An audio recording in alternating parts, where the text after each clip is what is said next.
سبور لبي أب حقنيا زانتا زتمركزت دراسي هابت مريم قبرولد سبور لبي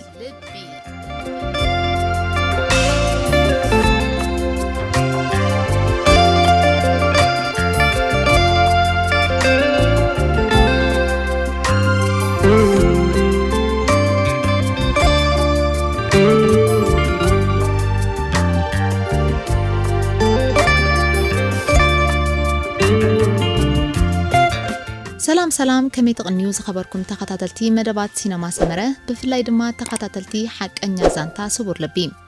زخونة هانا تغيري إيتا نقفيتا مزهلوكم بمنقد سينما سمرة لا أخلنا يهم كابزقت إلنا مبار شارشاي كفال حق أنيا زانتا سبور لبي حيزنا لكم كنقربينا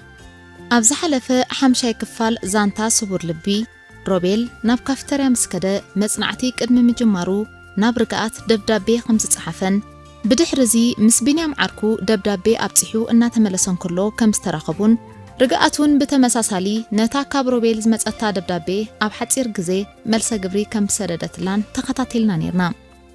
بدحرزي روبيل بتي رجعت تصحفت له دبدابي بزح دنجرجر كم زبالون نجزيو كم أفكاري أخوينو ملسي كسدلا مس نفسه كم استسمع معن تقطعتلنا نيرنا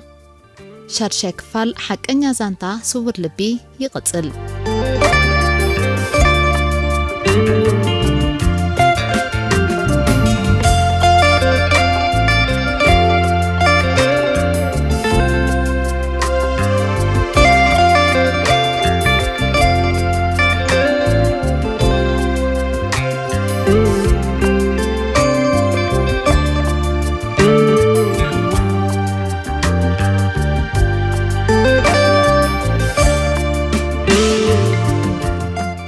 نابرقات دبدابيخي على 9 ورح 7 2003 ساعة 10:40 أب إيدي بتحاتني زخبر كرقات كميك أنيخي دبدابيخي عم منقاط نزركب قسلي زحكيوم اتوم بزتفلاليو مروصات قالاتا سنيق زسددكيوم كم نملسلسي قربت زقبو قبات كوينوني نقيت نبرت لبي كي تركست كم زي تترف نفسي نقرن اللوم انت خحوي انت مشمشو كم دقعي نمسبح قرات كنسنس قنا يفلطكن فترتك قريموني انبرد فترتنا يسوال لكيو لبون أخي لو هنتك خا نعيت رايدي زفسس زلوس ولاس نتقد ميزنا برون كومي أخي حلفاتاتكي أزين إيديوس بتادخمت لساني حساباتي كفس سلكي فتنا اللقو زفت وكرقات جزي مرمراتاتي قراربني زلوم مصنعتوني بس حن اللوم بسنكي حاميق الكي كتستماسلي كي تنبري مصنعتي بقبو إكتاتل اللقو لعلو خلو خاء نتي أبتمرت زلن رأينا مجبات مالتيو مال اختي دبدابي خير الدعائم كأتاو ملسي كسابزا ساعة زي زي متحفي جن سلت الأكي أي مسلكي أقوادقا فتوتي لعلة تتصحفل كمخانو حجون فلاتين اتتصاقم تمليسة نسحتت سخوون باب كرحو زي مخالي ترايو حق ايه خاء دحرتي بمئماني زرخبكو عسبي انتاي كدقم بدحرخي كل نقر سلزت لأني نحوارو انتاي كم زخونون أي فلتكن داقيمة أب كمز نقرات كي ودق بتادخمت لساني صولتي يعرقالخو حانت خبلك زدالي تقلمت اتزخاف نقريو كابت ألام خدكون تتألام مخاني مرات سلام انتاين تبالكي زت ألام ساب كل جزي أحنا بلس لزنبريو أبرحق الليلكي أي تتقرات أري ماني فلت أملاخ هندبتنا بزعدي ملسل كخون نعوت أليمكي مساكت قتلي كابتا حسبقن دحارون نعي كوم اخت قبرني سلت تخيلي قدا في يوم ترايك الأيتي كوني كبلكي عقبتي زخونني أملاخ نتخاب كالو دكي هوان أحدقو زيادة قب إذا قبأكي وهبتو بعبت أبابن مستوعالن سلزي تتقام كلو حزني مودأتا سئينلو حاوخ بمخاني حماق كيغوانفكي اجرخي خمس عباي قطبن نلو مخا بزحات صارن قطماوي دبدابي كفانوكي أفقدلي اتن مانم سب زي لقس سلامتاي بصحكي نعخر رقاتي دبدابخي كامت ان العلي تتصبيو تقداديمه كفيته أنبيبيو بخم أوكاي تغواي خصفلكي كابتناي مصنعت غزي سريقلكي امبزان دينا فيقكي اب قدمي تغتيركي كم منصر طلطليلكي اب قدمي مساين حدركي اب حلمي اب فقري قدمي قرب سلسغومكي انتي كتبلن مخالكي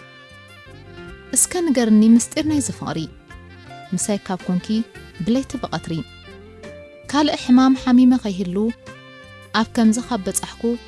نمن كحبالو قال احشاني كاب غزا زعلللو طعناي بسنك خنت خوينو ولا اي ملس فقرنا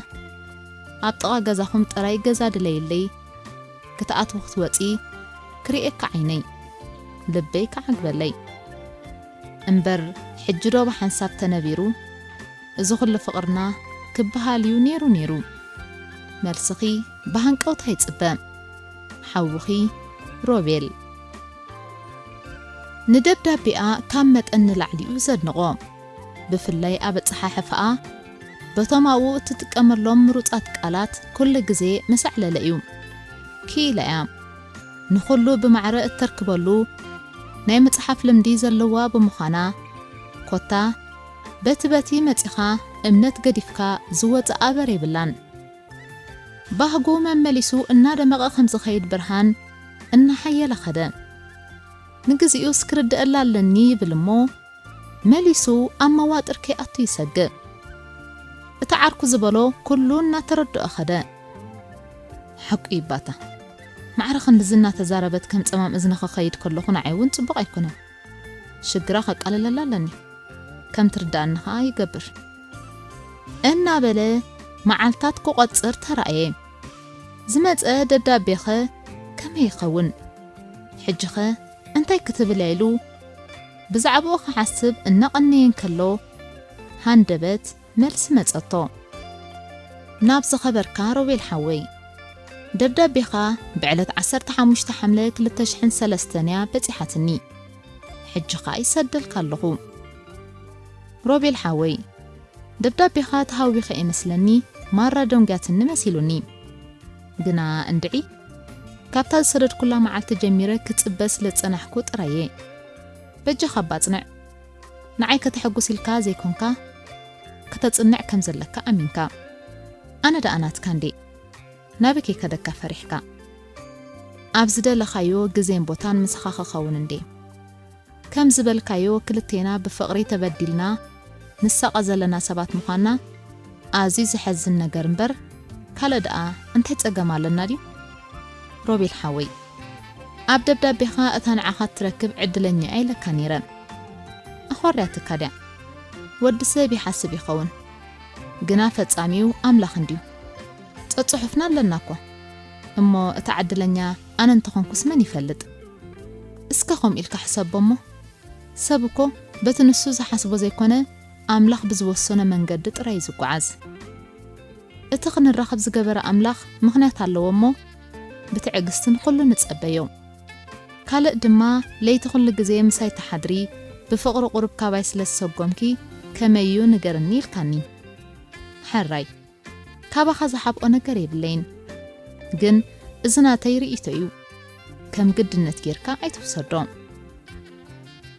فقري مجمرتاق حزك كان كله يجنقكا ندخل أيكا مسنجر كايو ويمسنجر كاجن يفقصا كامو كابتي مفكار حليفكا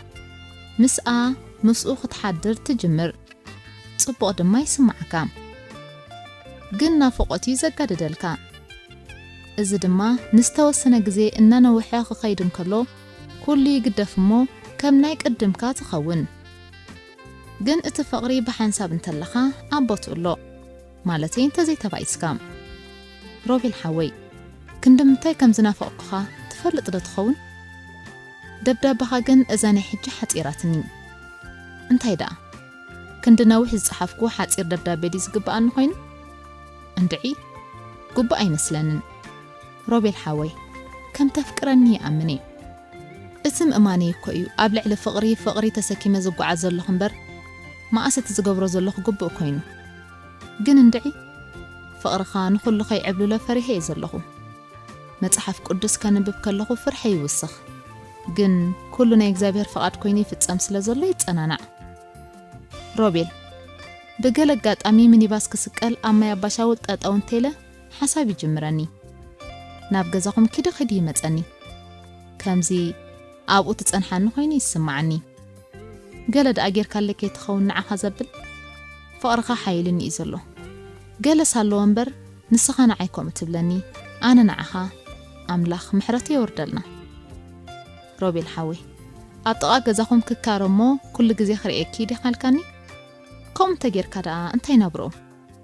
ኣነ ንዓኻ ክርኢ ንስኻ ንዓይ ክትርኢ ስራሕ ፈቲሕና ኮፍ ንብል ክልቴና ብሓንሳብ ንካረልካ ዘይተሓስብ ኣሕዋት ብሓንሳብ ክነብሩ ይኽእሉ እንድዮም ኣይመስለካን ኣብ ሓቂ መጺኻ ግን ሮቤል ሓወይ ንነፍሰየ ዘዕሽዋ ዘለኹ መስለኒ ኣሕዋት እናበልኩ ማእስ ፍትፈት ኮይኑ ዘለኒ ፍቕሪ እምበር ሮቤል ሓወይ በሊ ኣኽለኒ ካብዚ ንላዕሊ ናብ ዘየድልየኒ ነገር ይኣቱ ዘሎ ኮይኑ ተሰሚዑኒ ስለዚ ኣጸቢቕካ ጽንዕ ኣብ እምሮኻ ዓቅቦ ኣነ ብፍቕሪ ምሳኻ ኣለኹ መልሲ ቀልጢፍካ ስለደለይ ኣብዚ እዋን እዚ መዓልታት እናተቐራረቡ ይመጹ ብምንባሮም ህንጡይነት ካብ መዓልቲ ናብ መዓልቲ እናዛየደ መጸ ማእስ ረኺቡ ዓይንና ዓይኒ እናተጠማመቱ ክዕልሉ ኣብ ማሙቕ ሕቕፍኡ ከም ቆልዓ ክትግምሰስ ናይ ወትሩ ጸሎታ ካብ ምዃን ዓዲ ይውዓለን ድሌታ ተዓቢጡ የኡምረኣ ንደገ ኣብ ዝጥምተሉ እዋን ኣብ ዘይተስተውህለሉ ደረጃ በጽሐት መደምደም ነጥቢ ስለ ዝሰኣነትሉ ድማ በለት የማነ ኢዳ ኣብ መንከሳ ኣሞርኪሳ የዒንታ ሓንሳብ ኣብ ከባቢኣ ሓንሳብ ስግር ባሕሪ ከም ድሌቶም ይለኣኽዋ ነበሩ ካብቲ ጠሊቓቶ ዝነበረት ሓሳብ ግን ከገላግልዋ ኣይተራእዩን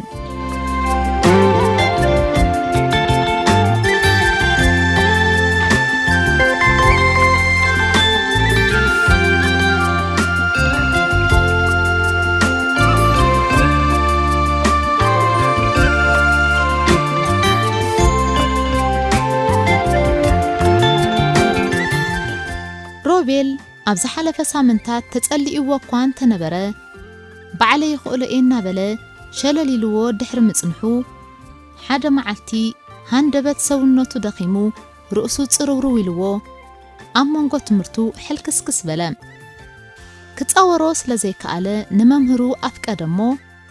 ንግዚኡ ኣብ ኣፍ ደገ ናይቲ ክላስ ዝርከብ ኮረድዮ ከም ዝጠመየ ኸልቢ ዕጽፍ ኢሉ ተገንበወ ገለ ካብ ክላስ ወፂኦም ዝረኣይዎ ሰንቢዶም ካብታ ዝወጸላ ክላስ ተምሃሮ ጸዊዖም ረኣይዎ ባ በልዎም እሞ ከምዚ ዝኾነ ዘይመሰለና ኢሎም ሰንበዱ ብኦቢሎም ንመምህሩ ሓበርዎ እሞ ውሰድዎ በሎም እንታይ ደኣ ዘይትዛረብ ደሓን መሲሉን እንዴ ደኣ ኣብኡ ጽንሕ ኢልዮ ኢሉ እቲ መምህር ደንገጸሉ ኣብ ክፍሊ ኮፍ መባህልቱን ዓርኩ ግርማይን ሒዞሞ ድማ ንገዛ ኸዱ ካብኡ ናብ ሕክምና ምእንቲ ክኸዱ ብንኡስ ጨንፈር ሕክምና በጠሎኒ ጀመሩ ካብኡ በቐጥታ ንሕክምና ክፍለ ሰራዊት ኣመሓላለፍዎ ኣብ ሕክምና ክፍለ ሰራዊት መዐገሲ ዝኸውን መድሃኒት ሂቦም ንሓደ ለይቲ ምስ ሕደርዎ ለውጢ ምስ ተሰኣነሉ ናብ ተዓቢ ሕክምና ሆስፒታል ሳዋ ሰደድዎ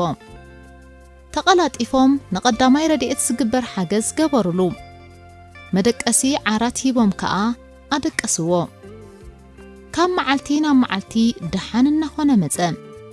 ሕማሙ ግን ክሳብ ሕጂ ኣይተፈልጠን ሞራልን ተስፋን ናይ ሓካይምን ገለ ናይ ቃንዛ መድሃኒትን እናተኸታተለ ንሓደ ሰሙን ዝኣክል ደቀሰ ኣብ ከምዚ ደረጃን ኮለያ ርግኣት ዝሰደደታ ደብዳቤ ብመዳቕስቱ ግርማይ ኣቢላ ኣብ ኢዱ ዝበጽሓቶ ኣድራሻ ርእይ ኣቢሉ ፍሽኽ በለ ዝሕባእ ምስጢር ስለ ዘይብሉውን ኣብ ቅድምቶም ምስኡ ዝነበሩ ኣዕርኽቱ ከፊቱ ከምብባ ግዜ ኣይወሰደሉን። ገጹ ዝበረኸ ብውሽጡ ባህታ ዝተሰምዖ ኮይኑ ይረኣየካ። ጥራዝን ፒሮን ካብ ጎኑ ስለ ዘይፈሊ ነቲ ኣብ ትሕቲ መተርኣሱ ዝነበረ ወረቓቕቲ ፍትሽሞ ሓንቲ ጽብቕቲ ሕብራዊት መጽሓፍ ደብዳቤ ምስ ረኸበ ዘለዎ ኩነታት ከይተቐየረ ብፍስሁን ከሎ መጽሓፍ ሕሸኒ ግዲሉ ኮይኑ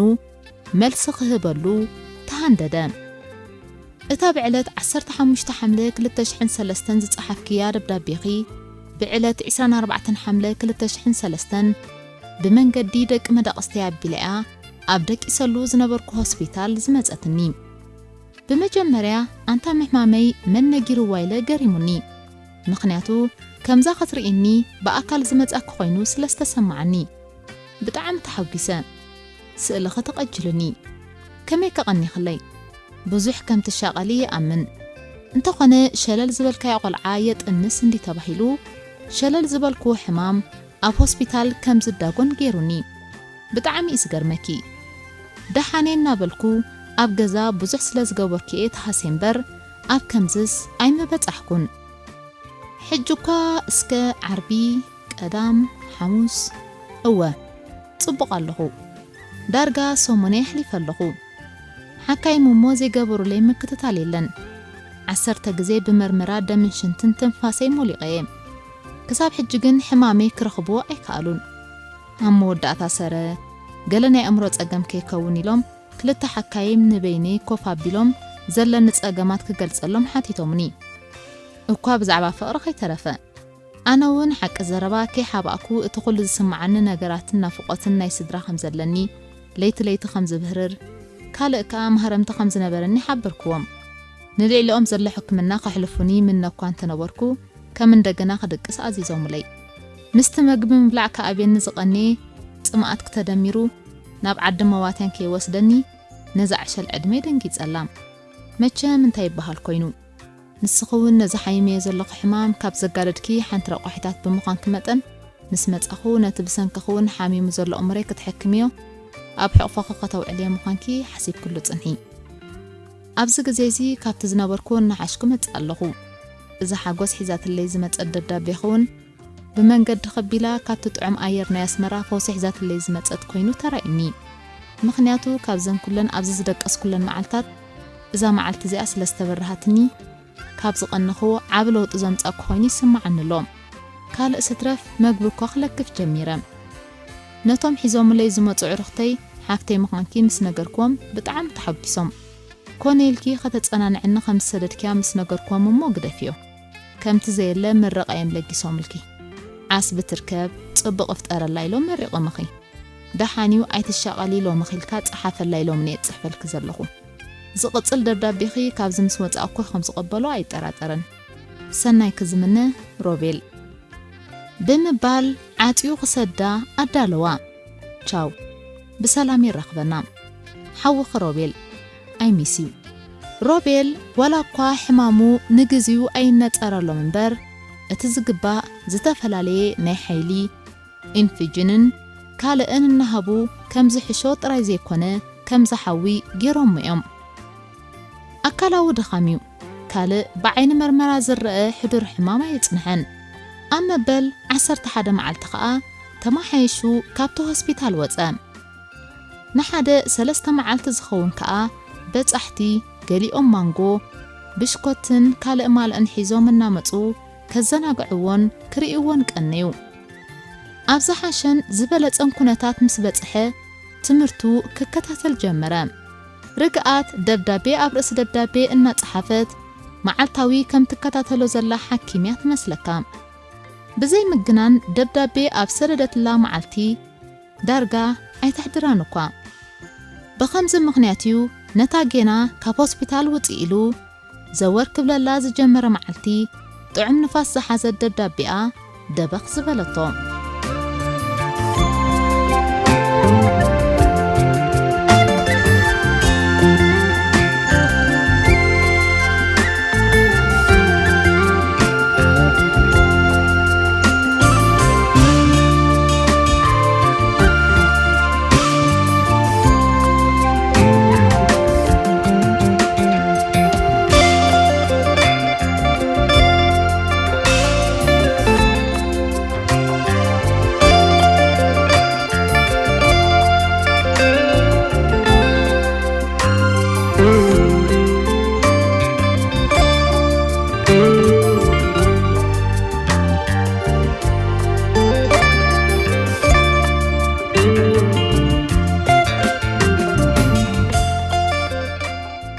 እንዳخبركم تخاتلتنا شارشاي كفال حقنيا زانتا صبر لبي ابزي تفصيمالا شاوعي كفال ابز مص مدبنا تخاتلو لايك سبسكرايب ايترسعو بروحنا